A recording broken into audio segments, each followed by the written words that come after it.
एक सुंदर से घर में सरला नाम की एक बड़ी ही समझदार औरत रहती थी। सरला बड़ी ही समझदार थी, साथ साथ अब वहाँ बुजुर्गी भी हो चली थी। अब उससे कोई काम काज नहीं होता था।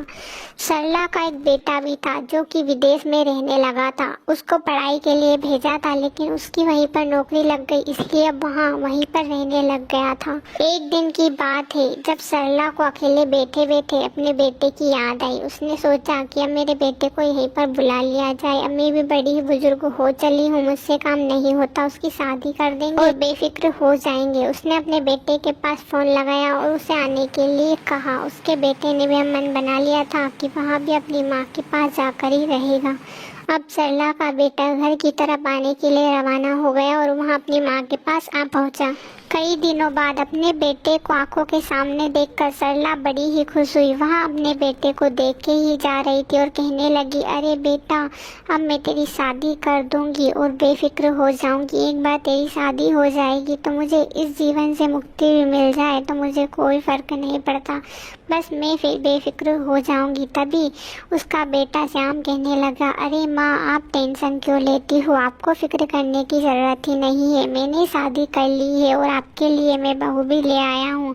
अब आपको फिक्र करने की कोई ज़रूरत ही नहीं है, आप तो बस आराम करो। तभी उसकी माँ कहती है, अरे बेटा, तुम बहू को ले आई क्या?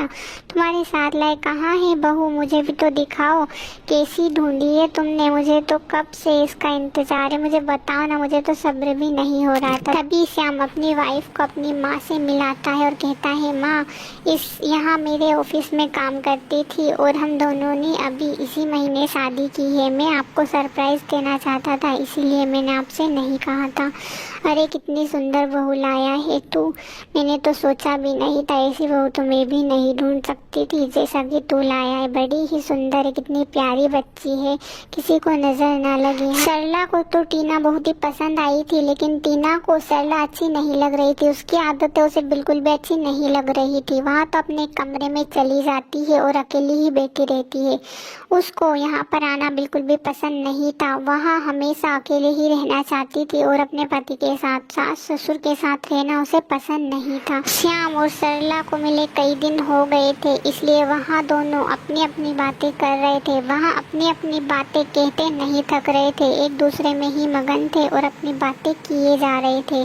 इधर टीना घर का कुछ भी काम नहीं कराती थी। वहाँ तो सिर्फ अकेले कमरे में बैठी रहती थी, टीवी देखा करती थी या दोस्तों से बातें किया करती थी, लेकिन वहाँ अपनी सासू माँ की घर में बिल्कुल भी मदद नहीं कराती थी। उसे काम करना अच्छा ही नहीं लगता था। इधर सरला बेचारी घर में अकेले ही काम किया करती थी। वहाँ अपनी बहू से कुछ भी नहीं कहती थी। उसे लगता था कि बहू विदेशी है, इसलिए उसे कुछ भी नहीं आता है।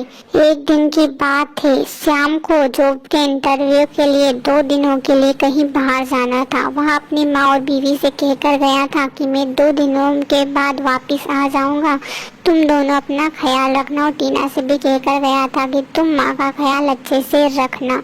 उसी दिन की बात है जब सरला की तबीयत बिल्कुल खराब हो गई थी।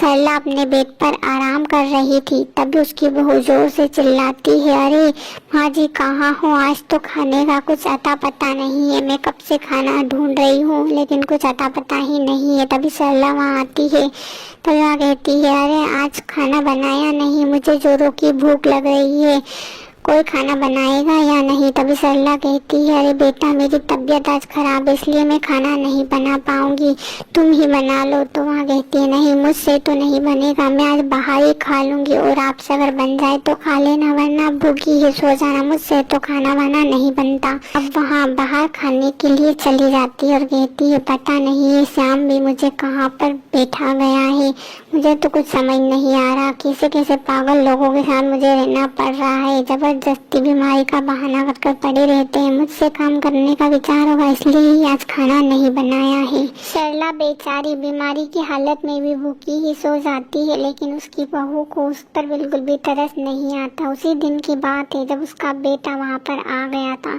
वह अपनी माँ के पास आता है और अपनी माँ की हालत देखकर वह हैरान हो जाता है। इतने में उसकी माँ उठ खड़ी हो जाती है और कहने लगती है, अरे बेटा, तुम इतनी जल्दी कैसे आ गए? कहीं बहू ने तुम्हें बुला तो नहीं लिया? अरे मैं आज उसके लिए खाना नहीं बना पाई थी क्योंकि मेरी तबीयत बहुत ज़्यादा ख़राब थी, इसलिए मैं बना देती, पर मैं क्या करूँ बेटा। तब मैं कहता, अरे माँ आप ऐसा क्यों कह रही हो, टीना को आपके लिए खाना बनाना था, आपको टीना के लिए नहीं। सी टीना बहुत ही ज़्यादा सर पे चढ़ चुकी है, अब मुझे उसका कुछ इलाज करना पड़ेगा। अरे नहीं बेटा तुम उसके साथ कुछ भी मत करना, उसको कुछ भी मत कहना, वो तो अभी नादान है, वो क्या समझती है, वो विदेश में पढ़ी लिखी है इसलिए उसे कुछ समझ नहीं है। तुम उससे कुछ भी मत कहना, मैं सब संभाल लूँगी, मैं ही कर लूँगी घर का काम, उसमें क्या जाता है। वहाँ टीना के पास जाता है और कहता है, अरे टीना तुमने मेरी माँ के साथ बहुत ही गलत किया है, वहाँ अब भी तुम्हारे बारे में सोच रही है और तुम्हें उनकी बिल्कुल भी फिक्र नहीं है। इस हालत में तुम उन्हें भूखी सुला रही हो, मुझे तुमसे ये उम्मीद नहीं थी। टीना कहती है, मैं क्या करूँ, आपकी माँ है ही ऐसी, आपकी माँ नखरे बहुत करती है, काम करने में उनको बड़ा आलस आता है और वैसे भी मुझे यहाँ पर अच्छा नहीं लगता, हम तो वहीं पर चलते हैं जहाँ हम पहले रहते थे। तभी श्याम कहता है, मुझे कहीं नहीं जाना है, मुझे अपनी माँ के पास ही रहना है, उन्होंने ही मुझे इतना बड़ा किया है, इस मुकाम पर पहुँचाया है और मैं उनके ही काम ना आ सकूँ तो क्या। मैं अपनी माँ को छोड़कर कहीं नहीं जाऊँगा। और रही बात तुम्हारी, तो मैं जितना प्यार तुमसे करता हूँ उतना ही अपनी माँ से भी करता हूँ, इसलिए तुम ये मत सोचना कि मैं तुम्हारे लिए अपनी माँ को छोड़ दूंगा, मैं अपनी माँ को सबसे पहले रखता हूँ। टीना को अब समझ आ गया था कि उसकी बहुत बड़ी गलती है, उसे उनकी माँ के साथ ऐसा नहीं करना चाहिए। वहाँ मन ही मन खुद को कोस रही थी कि मैंने उनके साथ कितना गलत किया, मुझे ऐसा नहीं करना चाहिए था। वहाँ उसकी माँ के पास जाती है और माफ़ी मांगने लगती है। उसकी माँ उसे माफ़ कर देती है और कहती है, अरे बेटा गलतियाँ तो बच्चों से ही होती है, हम बड़े तो सिर्फ माफ़ी करने के काम के ही होते हैं, हमसे भी पहले गलतियाँ हुई थी, कोई बात नहीं, मैंने तुम्हें माफ़ कर दिया। अब टीना बिल्कुल समझदार हो चुकी थी, वहाँ घर का पूरा काम काज संभालने लगी थी।